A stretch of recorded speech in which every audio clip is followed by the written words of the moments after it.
दोस्तों नमस्कार। उत्तर प्रदेश की सियासत का रंग हमेशा ही बदलता रहता है, कभी लाल का, कभी भगवे का, कभी हरे झंडे का और कभी सिर्फ कुर्सी का। लेकिन इस बार मामला कुछ और है। मामला है कौशाम्बी जिले की चायल सीट से विधायक पूजा पाल का, जिन्हें समाजवादी पार्टी ने पार्टी विरोधी गतिविधियों के आरोप में बाहर का रास्ता दिखा दिया है। और इस निष्कासन के बाद पूरे उत्तर प्रदेश का माहौल गर्मा गया है, क्योंकि राजनीति में जब कोई नेता सत्ता पक्ष की तारीफ करता है और वो खुद विपक्ष की कुर्सी पर बैठा होता है, तब सवाल उठना लाजमी हो जाता है कि वो किसके साथ है और किसके खिलाफ। यही सवाल आज पूजा पाल को घेरे हुए है। उनकी जुबान से मुख्यमंत्री योगी आदित्यनाथ की तारीफ निकलना समाजवादी पार्टी के लिए गले की हड्डी बन गया और नतीजा यह हुआ कि अखिलेश यादव ने एक पल की भी देरी किए बिना उन्हें पार्टी से बाहर कर दिया। लेकिन असली ट्विस्ट तब आया जब बीजेपी के पूर्व सांसद और कुश्ती अखाड़े की तरह सियासत के मैदान में अपने बेबाक तेवरों के लिए मशहूर बृजभूषण शरण सिंह ने आगे बढ़कर अखिलेश यादव के इस फैसले का समर्थन किया। सोचिए जरा, जिस बीजेपी और समाजवादी पार्टी की राजनीति एक दूसरे पर तंज कसते हुए बीतती है, वहां बीजेपी का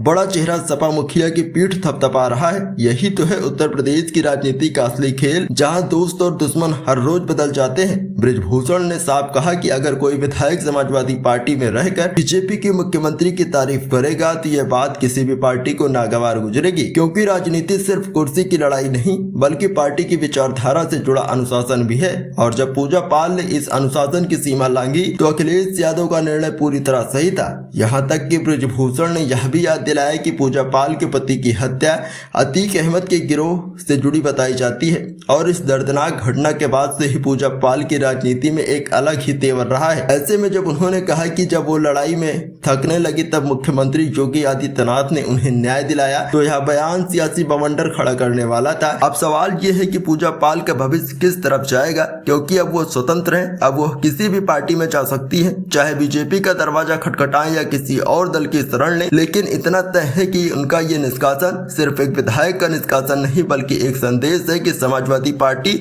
अपनी पार्टी में डगमगाने वाले सुरों को बर्दाश्त करने को तैयार नहीं है। और बीजेपी का अखिलेश यादव के इस फैसले के पक्ष में खड़ा होना इस बात का संकेत है कि राजनीति में विरोध और समर्थन सिर्फ कुर्सी की जरूरत से तय होता है, विचारधारा से नहीं। उत्तर प्रदेश की राजनीति की यही खासियत है कि यहाँ हर दिन नए गठबंधन, नई दुश्मनी और नए समीकरण बनते बिगड़ते हैं। आज पूजा पाल अपने राजनीतिक सफर के सबसे अहम मोड़ पर खड़ी हैं। उनके समर्थक पूछ रहे हैं कि क्या वो बीजेपी में जाएंगी, क्या वो किसी तीसरे मोर्चे का हिस्सा बनेंगी या फिर स्वतंत्र रूप से अपना सफर आगे तय करेंगी। लेकिन एक बात साफ है कि उनका नाम आने वाले दिनों में चर्चाओं में रहने वाला है, क्योंकि जब किसी विधायक की जुबान पर मुख्यमंत्री की तारीफ होती है और इसकी कीमत उसे पार्टी से बाहर होकर चुकानी पड़ती है, तो यह सिर्फ एक व्यक्ति की कहानी नहीं बल्कि पूरे प्रदेश की राजनीति का आईना बन जाती है। और इस आईने में जो तस्वीर दिख रही है वो ये है कि आज उत्तर प्रदेश की राजनीति में वफादारी और विद्रोह के बीच की जो लकीर है वो बेहद पतली हो चुकी है, जिसे पार करते ही सियासत का पासा पूरी तरह से पलट जाता है।